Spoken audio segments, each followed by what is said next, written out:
a resignation does not bode well.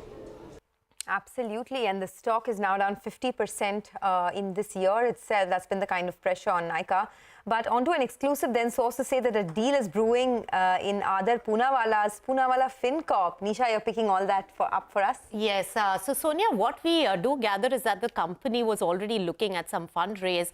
And in the scenario where they didn't manage to raise minority funding for the housing finance company, Poonawalla Fincorp, which is the parent company, 100% subsidiary housing finance company, is the one which has been put on the block, is what sources with direct knowledge have shared with CNBC-TV18. I've spoken to several of the independent sources, and they do confirm that about 3 times of the net worth of the housing finance business is what they are looking at in terms of the valuation for a complete sale. And they have appointed an investment banker for this process to go through and are speaking to select interested parties, which include some of the top 5 private equity companies. Now, one thing to note over here is also that remember that the company explored and had stated the intent in the month of May that they will be looking at raising funds and sell up to 15% stake in the company, which the board had approved of.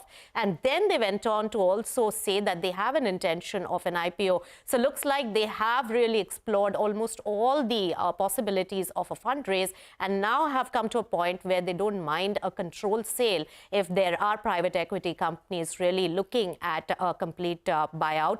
We did reach out to the company. They did state their intent for a stake sale, which was earlier announced, and they stuck to that, did not comment on the company being on the block. But we have seen, Sonia, in the recent past, Aadhaar, Awas, so private equity interest in buying a control stake in housing finance companies has been huge in the past. Absolutely, it has. Thanks a lot for that. So that's the CNBC